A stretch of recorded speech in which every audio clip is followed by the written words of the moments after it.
शिव गुरु के चरण में प्रणाम, माता पार्वती के चरण में प्रणाम, कार्तिक गणेश के चरण में प्रणाम। ये कथा सुनिएगा, ये कथा पूरा सुनिएगा और किस तरह से इस कथा से हमको सबक मिलेगा कि दान पुण्य करना कितना जरूरी है अपने जीवन में। एक सोनार रहता है जो इतना धनी मनी रहता है कि उसके पास हर चीज भरा हुआ रहता है, लेकिन वो इतना ही महादेव का भक्त रहता है। वो एनी टाइम महादेव का ही पूजा करता, महादेव का ही भजन कीर्तन करता था, एनी टाइम महादेव के ही में ही लीन रहता था। लेकिन सब कुछ तो उसके पास था, लेकिन जब भी उसके दुहारी पर कोई भी भिखारी आया और कुछ मांगने तो उसको कुछ देता नहीं था। उसके पास इतना था लेकिन किसी को दान नहीं करता था। ऐसा सोनार था। जब भी कोई दुहारी पर मांगने आया तो उसको झटकार कर भगा देता था, कभी किसी को कुछ नहीं देता था, चाहे कितना भी दुखिया आ जाए लेकिन उसको मदद नहीं करता था। इस तरह से एक बार की बात थी कि कोई आया, बेचारा बहुत ही 4 दिन से भूखा हुआ था। बोला कि ये बाबू की कुछ खाने के लिए हमको दे दो, कि हमरा बहुत 3-4 दिन से भूख लगा हुआ, हम खाना नहीं खाए हैं, बाबू की कुछ खाने के लिए दे दो। तो सोनार कहता है कि तुम लोग का तो नौटंकी बन गया है कि कहियो कहता है कि 3-4 दिन से खाना नहीं खाए हैं, कोई कहता है कि मेरा बेटा नहीं करता है, कोई कहता है कि मेरा पति नहीं करता है। सब आता है यहाँ पर खाली मांगने के लिए, खाली बहाना कर करके कि जाओ मेरे पास कुछ नहीं है, ऐसे करके उसको भगा देता है।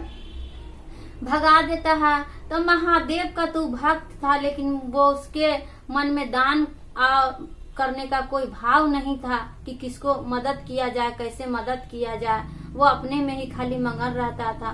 तो पार्वती माता सब देख रही थी ऊपर से। तो पार्वती माता कहती है कि हे भोलेनाथ, कि आपका भक्त है, आपका इतना ये पूजा करता है लेकिन किसी को ये दान नहीं करता है, कितना दुखिया आ जाता है तो इसको मन में ममता नहीं है। आपका भक्त है, आप इसको काहे नहीं इसको रास्ता पर लाते हैं। तब महादेव कहते हैं कि जब हम इसके पास पहुंचेंगे तो जरूर ये रास्ता पर आएगा। अब मेरा भक्त है तो मेरा भी ये शिकायत करवा रहा है कि सब कहता है कि ये भोलेनाथ का भक्त है। अब भोलेनाथ ऐसा बुद्धि इसको दिए है कि किसी को दान भी नहीं करता है।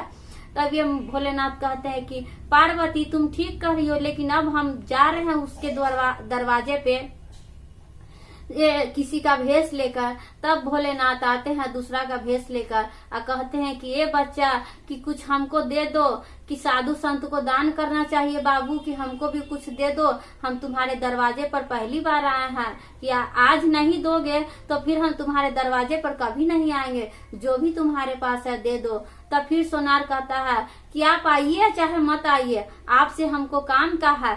तुम मेरे पास मांगने आए हो कि हम तुम्हारे पास मांगने आए हैं, कि नहीं हमारे पास कुछ नहीं है। फिर भी शंकर भगवान कहते हैं कि ये बच्चा दे दो, कि आज बार आए हैं फिर तुम्हारे दरवाजे पर कभी नहीं आएंगे, चाहे तुम कितनों भी बुलाएगा था। तुम तो भोलेनाथ का भक्त है, भोलेनाथ तो दानी है, महादानी है। अब भोलेनाथ का भक्त हो तुम साधु को दान नहीं करोगे। तो कहता है कि नहीं, भोलेनाथ तो दानी है लेकिन हम दानी नहीं हैं, हम उनका पूजा करते हैं लेकिन हम दान नहीं किसी को करेंगे। कह कि मांगने वाला सब आता है यहाँ बात बना बना के मांगने। इस तरह से महादेव को बोलता है। महादेव वहां से लौट जाते हैं, चल जाते हैं कैलाश पर। तब माता पूछती है कि यहाँ भोलेनाथ बताइए, आपका भक्त आप ही को दान नहीं दिया, ताकि हम तो साधु के भेष में गए थे ना उसका परीक्षा लेने के लिए। तब भोलेनाथ कहते कि अब देखना उसका घमंड कैसे टूटेगा पार्वती। तो क्या होता है कि जैसे जैसे दिन बीतता है उसका धन कमी होने लगता है, जैसे जैसे समय बीत रहा है उसका धीरे धीरे धन का जो धन था उसका डेली कमना शुरू होने लगा। कभी उसका घर में आग लग जाए, कभी उसका दुकान में चोरी हो जाए, कभी वो व्यापारी बाजार करने जाए तो वहां पे उसका गला काट लिया जाए। इस तरह से उसका हर तरह से उसको नुकसान जब शुरू होने लगा, इतना वो गरीब हो गया कि उसके पास खाने के लिए भी कुछ नहीं बचा। इतना उसका स्थिति महादेव खराब कर दिए। तब उसके पास खाने के लिए भी नहीं बचा। तब वो सोचने लगा कि अब क्या करें। हमारे पास जब कोई मांगने के लिए आता था तो हम उसको भगा देते थे कि सब आता है नौटंकी करने, झूठ मूठ के बहाना करके। अब हम किसी के दरवाजा पर अगर मांगने जाएंगे तो हमको भी तो यही बात बोलेगा सब जे। तब ये सोचने लगा कि अब क्या करें, अब किससे कहाँ मांगे। यही सोचकर महादेव के मंदिर में जाता है, कहता है कि हे भोलेनाथ, कि हम कौन गलती किए महादेव कि इतना बड़ा सजा दिए कि मेरा सारा धन गायब हो गया, कुछ मेरे पास है नहीं, हम तो भिखारी बन गए महादेव।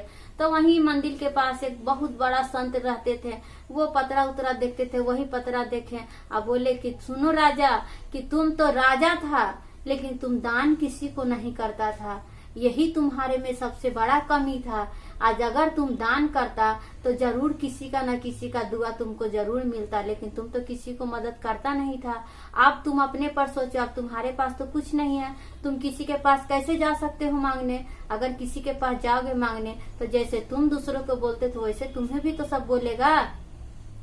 जे अब इसके लिए तुमको क्या करना होगा कि जाकर महादेव के शरण में जाओ। इस तरह से जितना को तुम अपने दरवाजा पर से भगाया था उतना को जो भी तुम्हारे पास है, चाहे 1 रुपया चाहे 1 रोटी, उसी में से तुम थोड़ा थोड़ा सबको बांटो, तो फिर तुम्हारा धीरे धीरे करके सारा धन तुम्हारा फिर वापस आएगा।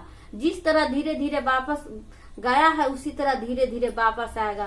फिर महादेव के मंदिर में जाकर ये वैसे ही सुबह शाम पूजा करने लगा, और जो भी इसके पास रहता वो थोड़ा थोड़ा करके दान करने लगा। और दान करते करते फिर इसके पास पूरा जितना जो चला गया था धन वो सब फिर वापस आ गया। और फिर वापस आ गया तो फिर महादेव सोचे कि अब तो फिर इसको धन दे दिए हैं वापस, अब इसको देखते हैं कि अब इसमें क्या इसका रहन है।